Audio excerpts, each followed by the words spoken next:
I'm just briefly playing this part of a clip from a previous session to show how Heidi hates me to be on that side and how she's manipulating me to be on her preferred side, just so you understand what this is about.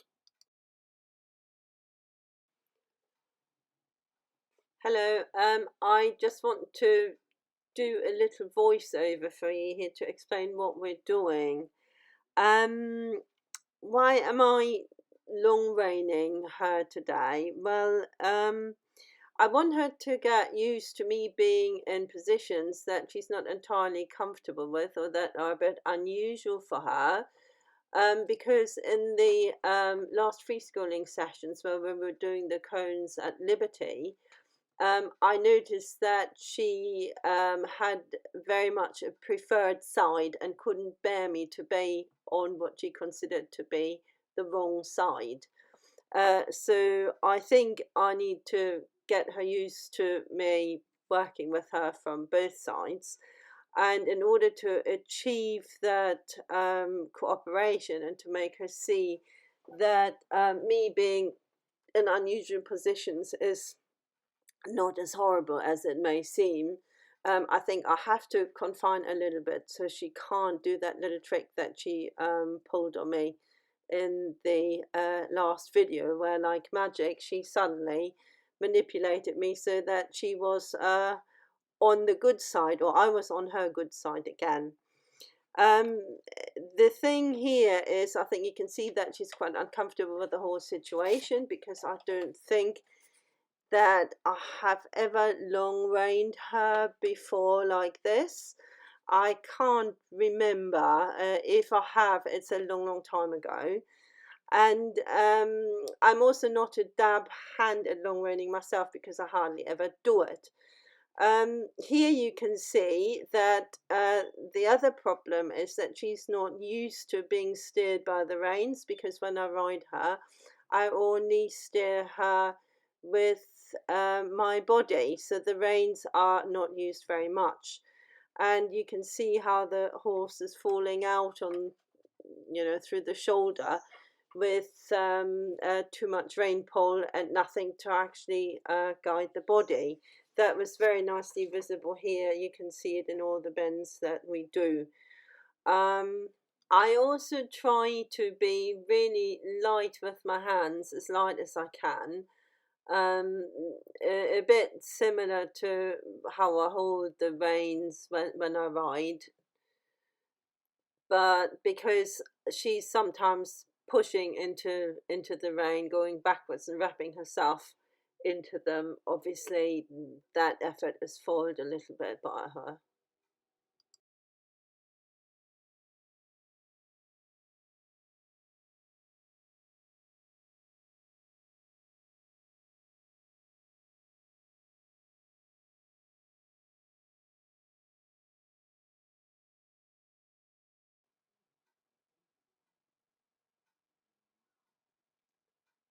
So here you can see what I was just talking about. So the more she's pulling, the tighter it gets in her mouth, and she's totally not used to that. And the worse she's making it for herself. And the best thing for me, I think, is just to stay calm, stay with it, and then give her verbal commands that she knows to help her. So I told her in that space back there to walk on, and she knows the command, and so she did it, and that immediately eased the rein pressure on her mouth.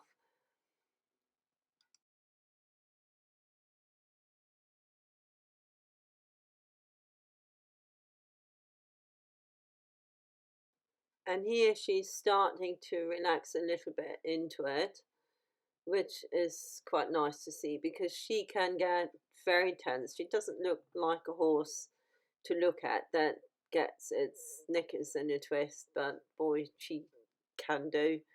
So it's nice to see that she's getting a little bit more relaxed about it. That is not to say that there are no more moments of confusion, but I think you can see here that she's starting to relax a little bit, and I'm helping her with my verbal commands again. I'm telling her right and left.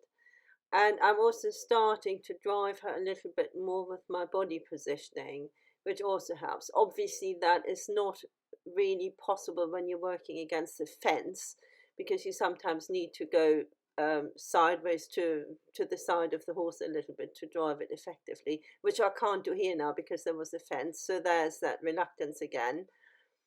But she's doing it, and she's doing okay with it.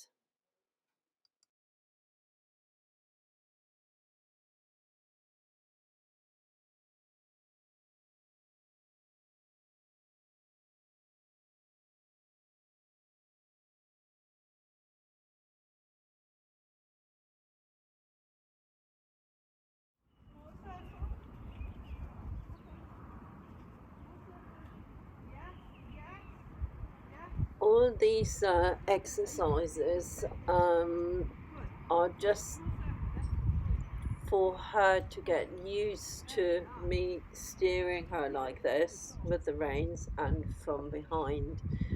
In a moment, you will see a couple of things that actually evolved organically in that session that weren't quite planned as such. Well, I'm actually basically lunging her, which is what I'm doing here. I'm basically lunging her with a double rein. But the idea, of course, is to get her used to me being in these different positions.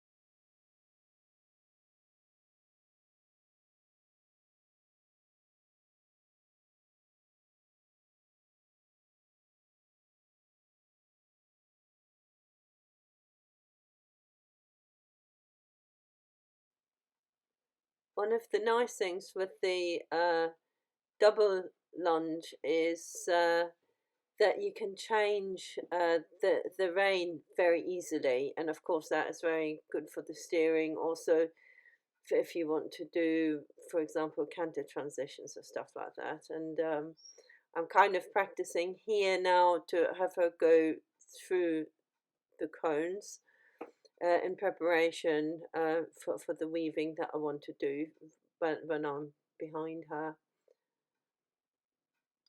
I'm also supporting the directional changes with verbal commands here, which she knows, is familiar with and comfortable with.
And here you can see that she's actually starting to get into the pattern a bit.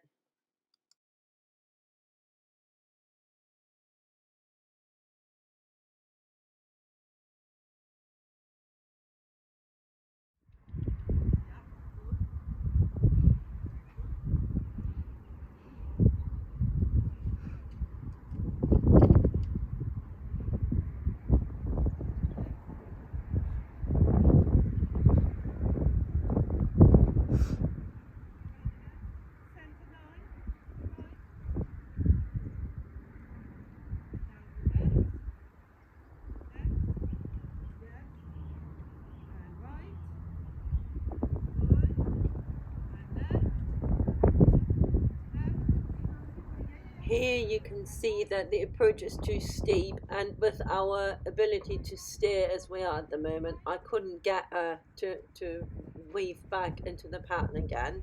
And there you can see the tighter the reins get by her pushing back against it, the more she wants to go back. But then I gave her a verbal command to stop and to walk on, and that actually helped her, because she was getting herself into a right tiz with the reins pulling tighter and tighter the more she pulled. I was trying to avoid that by not making her go straight back in into the pattern earlier at the point when it all was going a bit wrong, but it didn't help. We're just not firm enough on that one. She is quite confused about the reins. As I said before, I'm not steering her with the reins when I ride, very, very little. And so that this is quite a new and strange thing for her, or an unusual thing. She hasn't been ridden with the reins for steering now since 2015, I would say.